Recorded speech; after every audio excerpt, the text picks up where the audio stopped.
So, I start recording.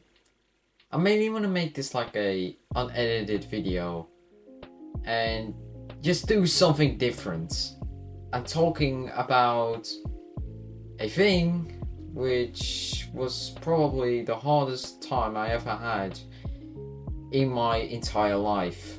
I'm almost turning 16, which is very exciting, but this goes back to December 2021.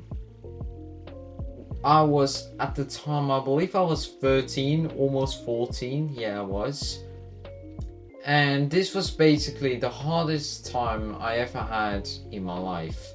So, this goes very personal. And I also have an F1 background or racing car or whatever shit in the background just because I think it looks pretty good. And I can just share my thoughts and shit about that time. So what basically happened was I have a father which isn't in the best of shape. He has conditions and sicknesses I don't really want to mention, but for example, he can barely walk. He has some stuff in his back which hurts a lot. So, for example, he barely can walk, he barely can grab stuff with his left side, etc. Then he also had, at the time, cancer. And cancer is a very emotional and a very sensitive subject to talk about.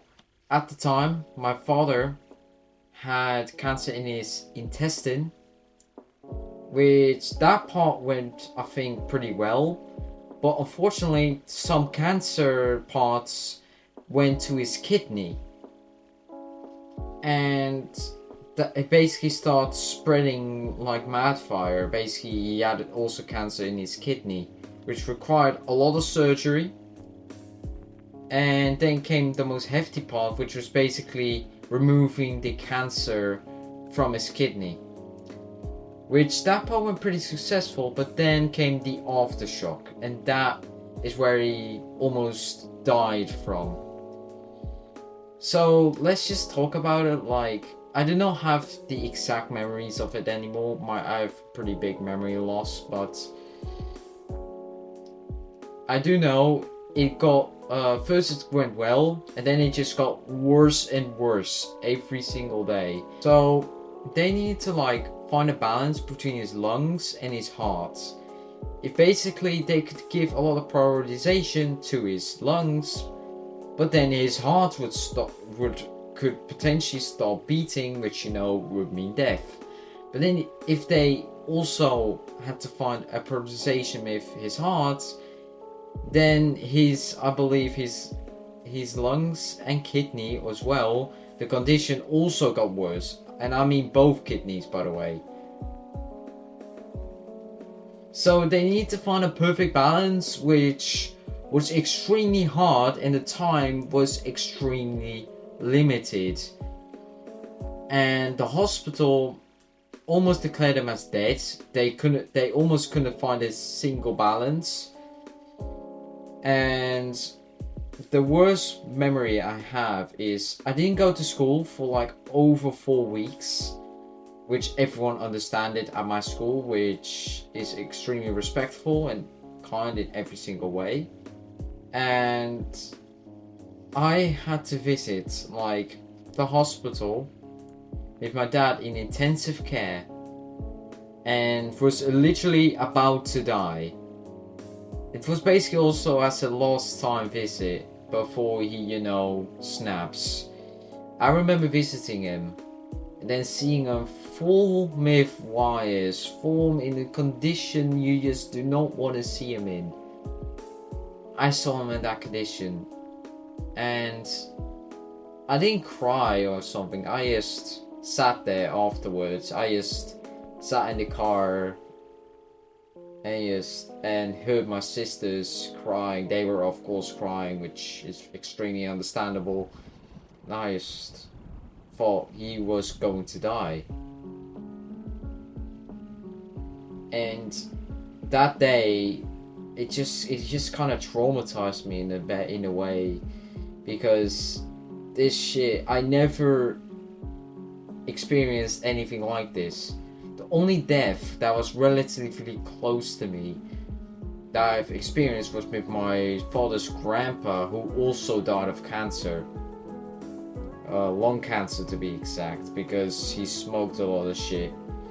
My grandma, of my father's side, also died of cancer. So the cancer is very sensitive and just emotional for me personally, because there are a lot of guys I know who died because of it. And then I see a lot of people on the internet making jokes about it or whatever. Then I just think, bro, you haven't experienced. But then luckily, at the last moment, they found the right balance. And it started getting better and better. And it went actually extremely quickly, because he got extremely fast and stable and relatively good condition, with the only like worrying part being his memory. And because he would basically say like to us, yo, can you go downstairs and go grab something for me? Meanwhile, he was in the hospital, but he thought he was at home. And eventually he has no more memory of him saying that, which basically means his mind was a bit in a not so stable state, but eventually that also got resolved. So luckily it had a happy ending, so I'm relatively like really pleased with that. Sometimes he does need to have surgery, and it sometimes doesn't go well with him again.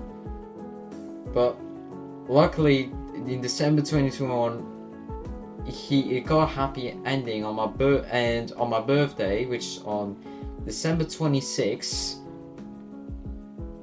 He got home for the first time, which was extremely weird, but he was allowed to go home just on my birthday, just because it was my birthday. So they got it for me as a present, which was a relatively surprise, and I really liked to see it.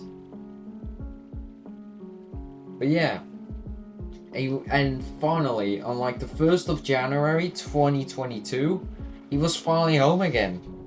So the recovery was relatively quickly, but it's like insane to believe that like almost 2 weeks earlier he was almost dead. And luckily he's still alive, by the way, if you want to know. He's still going strong. So luckily it does have a happy end, but still it has these experiences of me not knowing whether he will survive or not, has relatively traumatized me in a way, and given me memories that I will unfortunately never forget. I really want to forget them, but I won't, because I want to forget them because they were just too traumatizing. Anyway, that was the video. I just wanted to talk about, have it relatively unedited, and just have an F1 background in the video. If you have watched this, of just me sharing thoughts, opinions, and just giving shit about my personal life, tell me in the comments if you want more of it, and then I will also tell some more happy stories of my personal life. Anyway, peace out.